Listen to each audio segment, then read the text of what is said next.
Hi, I haven't drawn portraits from reference in a while and I think I've gotten quite rusty, so I will be practicing today and I will try to break down my process as I go. Just a quick disclaimer, this is not a proper tutorial video because a lot of this video is me experimenting with my knowledge of drawing fundamentals, and I also don't have all the correct and technical terms for the art processes I'm doing. And lastly, I have no reference if the information I'm gonna say is for beginners, if it's intermediate, or for professionals. Like, I couldn't tell you, but I still think it's gonna be an insightful and hopefully fun video. So yeah, let's actually draw something.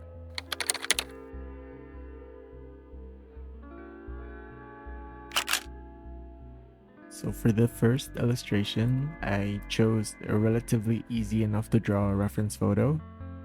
The portrait is very angular and has a lot of sharp edges that are easy to spot, I think. The first step that I always take when drawing faces is I distinguish the shape of the head first.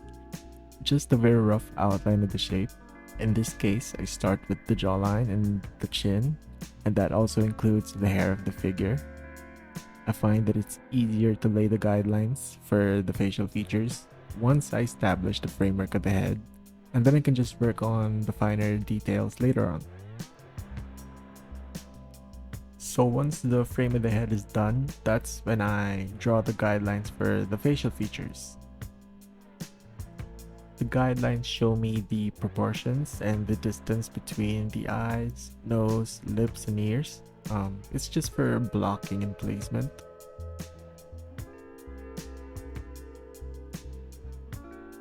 Now I'm starting the facial features, but I'm mostly drawing them in simplified shapes. You will hear me talk about that a lot in this video, I think. It's easier to block the facial features if you draw them as simple shapes first, then you can build detail on top of them.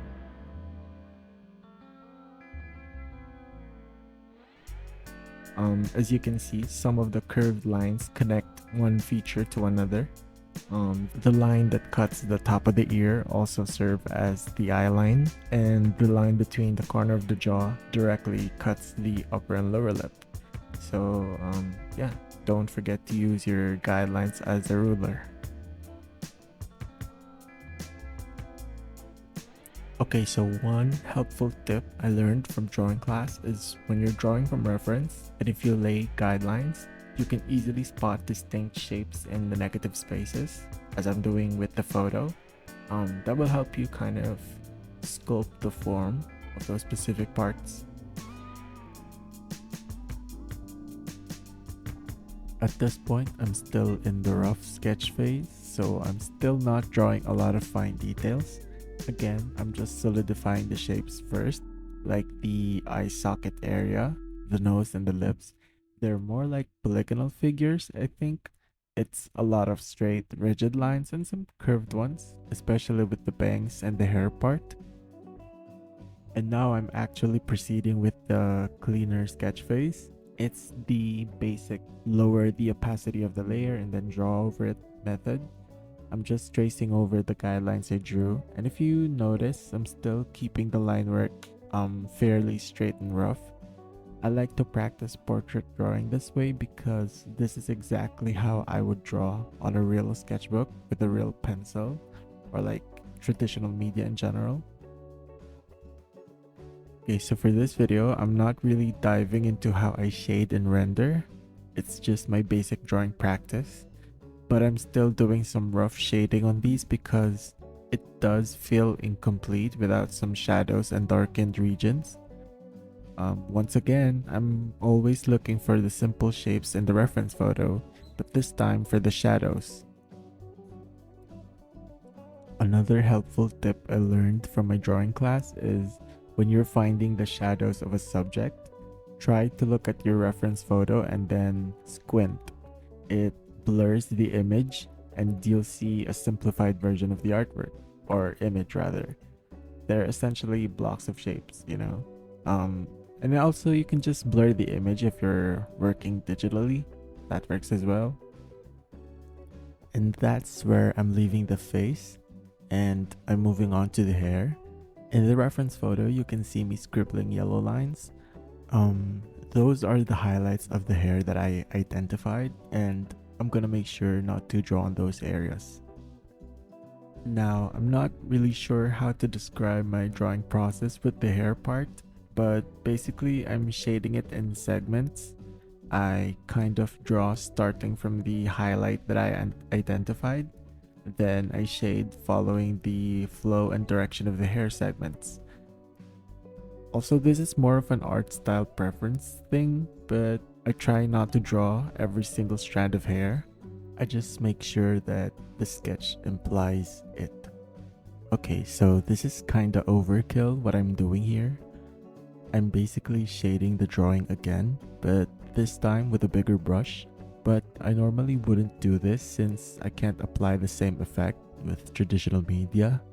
But I figured this exercise warrants it anyway. Usually I just shade using the hatching technique like I did earlier. I just wanted to deepen the values for this drawing. And this is the final stage of the drawing. I just did the basic shading, no harsh shadows and highlights. I just wanted to study the form and likeness of the photo.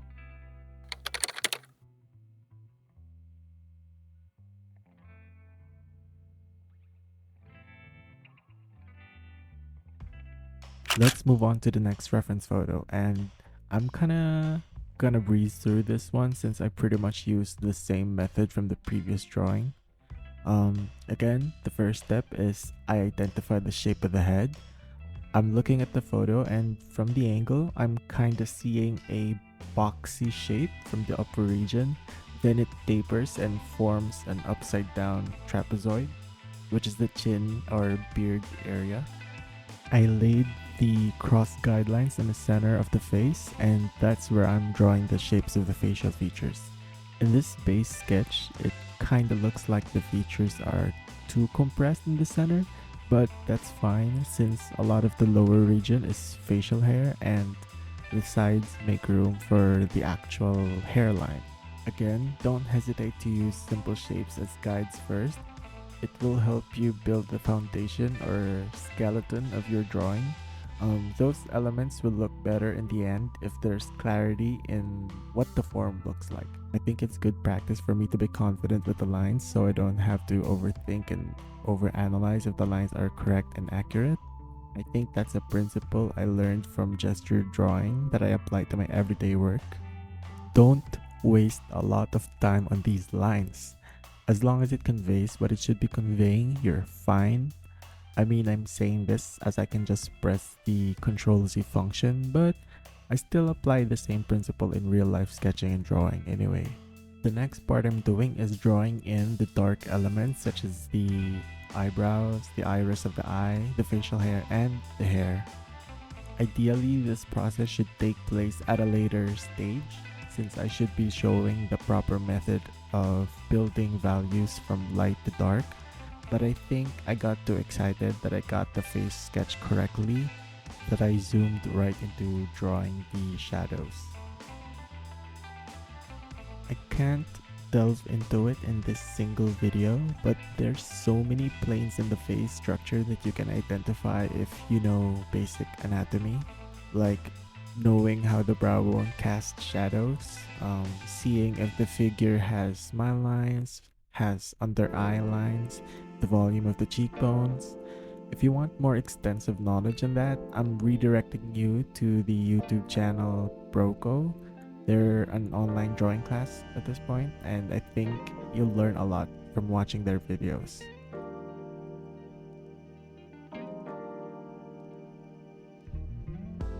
So for the final touches of this drawing, I'm doing one more layer of basic shading to portray dark skin, but I'm leaving out the regions in the forehead that convey reflected light on the face.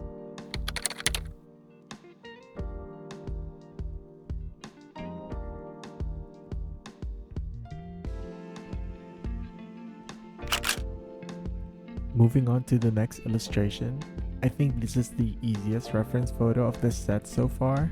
Immediately you can identify the shape of the head. It's oval and kinda gets narrow at the bottom. I often think of silhouettes like this as mango shaped. Then again, I draw subtle guidelines for the eyes and nose. I do want to point out that you will see me occasionally adjusting the guidelines and shrinking it to be closer to the reference photo. That's not really ideal for me personally, especially if I'm practicing drawing.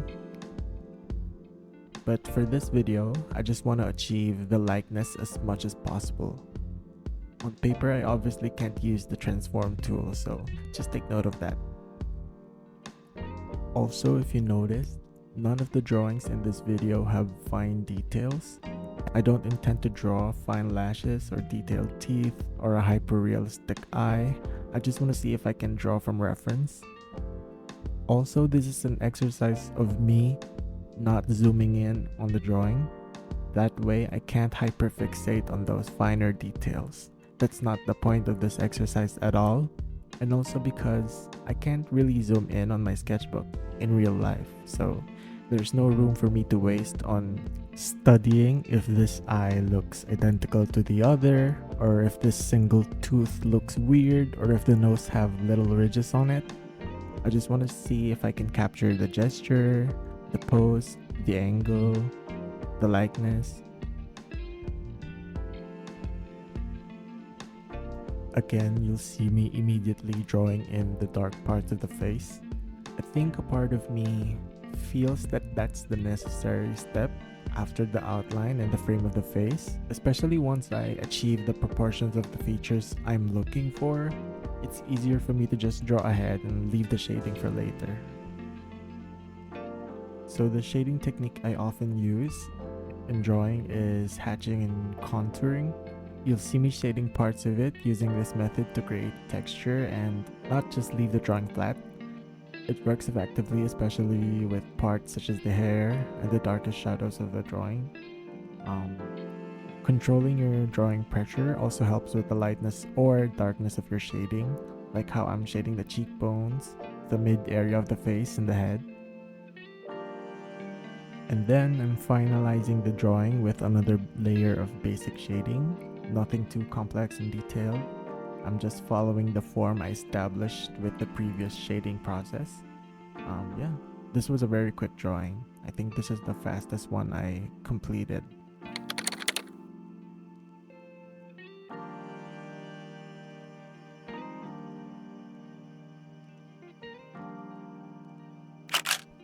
Now that I've practiced my basic drawing fundamentals, let's actually dive into how I want my drawings to look like. If you know my work, my art style isn't really realistic, especially when it comes to portrait drawing. I always try to stylize my illustrations.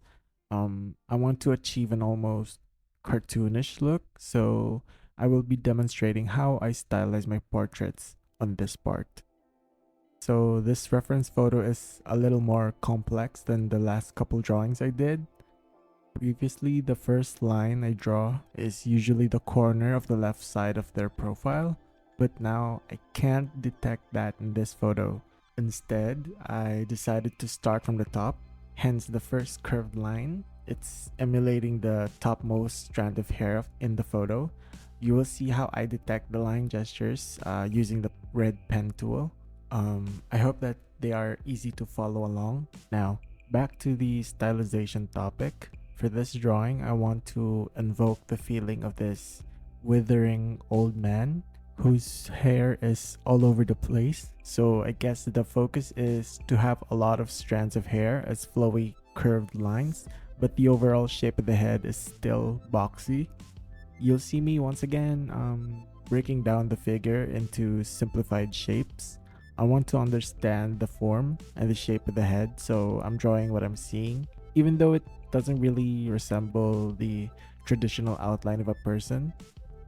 Doing this on the reference photo gives me the breakdown of the image. If you look closely, you'll see that the nose is more of a box shape than it is triangular.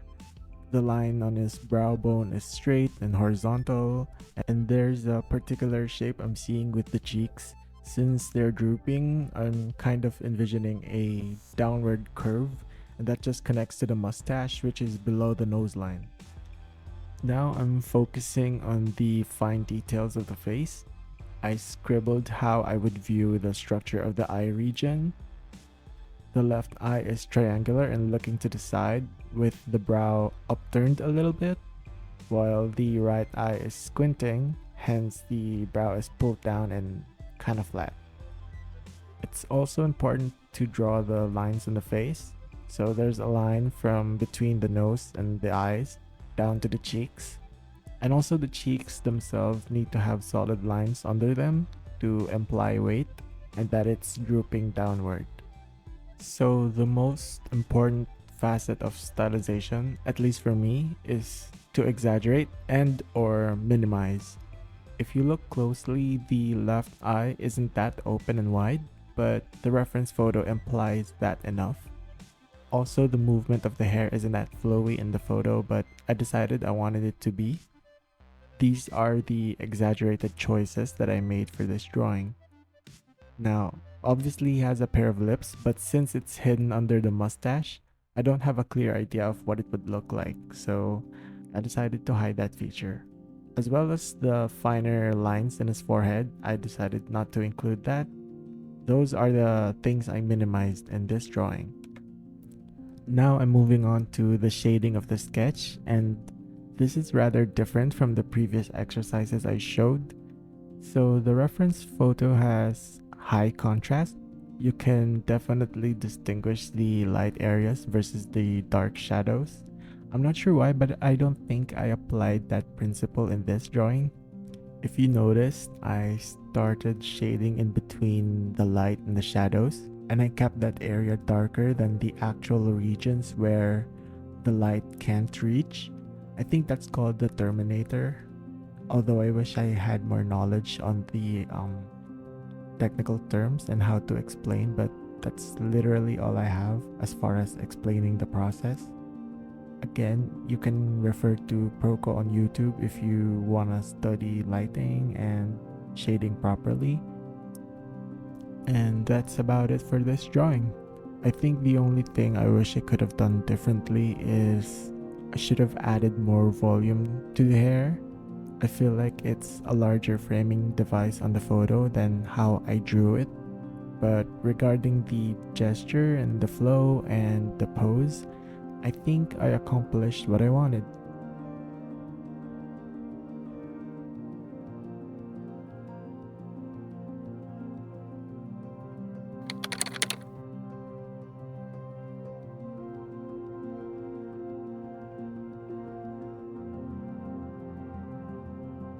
Okay, so I have 2 drawings left. I think these will be easier to understand and hopefully they can summarize whatever I've been talking about this entire video.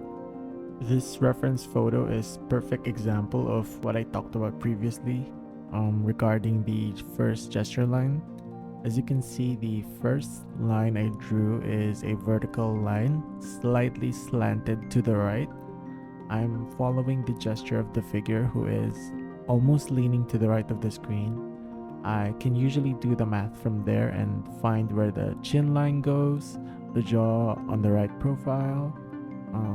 I always try to get the right angle of the head correctly in the first few stages, but sometimes I just have to adjust it later on.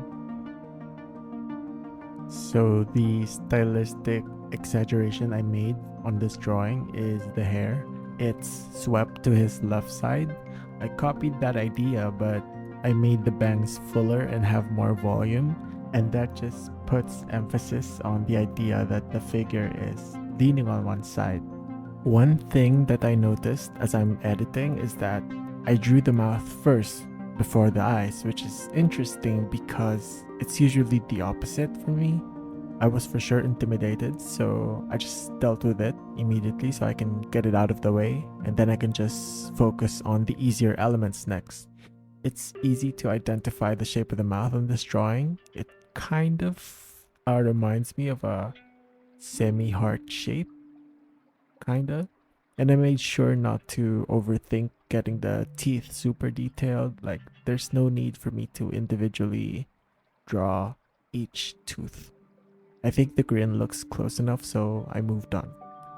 I do think I kinda strayed from the reference photo when I started drawing the eyes.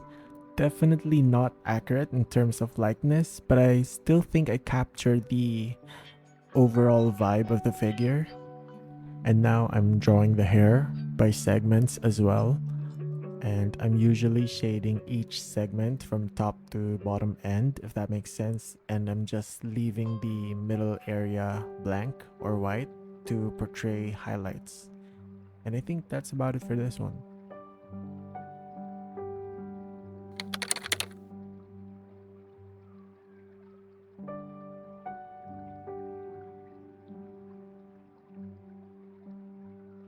And here's one last portrait for this video. For the base outline, I went ahead and laid the basic shapes of the face. I know the face shape is more structural, but I started with a sharp triangle since that's what I see from the reference photo. Sometimes the shapes are broader than the actual subject, so you can just subtract from it if that makes sense. Like here, I'm trimming the lower tip of the triangle to depict the chin. It really does help not zooming in because it helps you focus on the overall picture. At this point, I'm seeing that the face needs to be a little bit smaller relative to the shape of the head, like compared to the volume of the hair. So I'm sorry if I'm kind of breezing through the intricate details of the face. I feel like I draw faces so much, a lot of this is practically muscle memory. And I think that's all I can say about the drawing, really. The rest of the process is pretty intuitive and I didn't change much about my methods. So every brush stroke from here on out, I've already explained it. So I guess I'll start wrapping up the video now. In conclusion, whenever I draw from reference, my priority is capturing the basic likeness. I need to simplify the figure into shape so I can understand the form and make my drawing make sense when it's done. Also, unless an artwork calls for it, I never spend a lot of time on small details because those are inconsequential in the bigger picture. I think it's more efficient to just draw what you see and make sure the idea is presented well, whether it's a specific emotion or body part or even an entire character design, or in this case, a portrait. I'm gonna be finishing this video by saying I hope that the video has been informative and helpful. If you're curious about my drawing process, I hope that you learned something. But always remember that there is no one and done way to drawing. You can always learn the fundamentals and basics, but it will always depend on you how you're gonna utilize your knowledge. And not to be cliche, but working hard and practicing is good, but there's always a way to work smart. If there are ways to make things simple and efficient for your drawing workflow, then do it. You're gonna be fine. Just make sure you're enjoying doing art.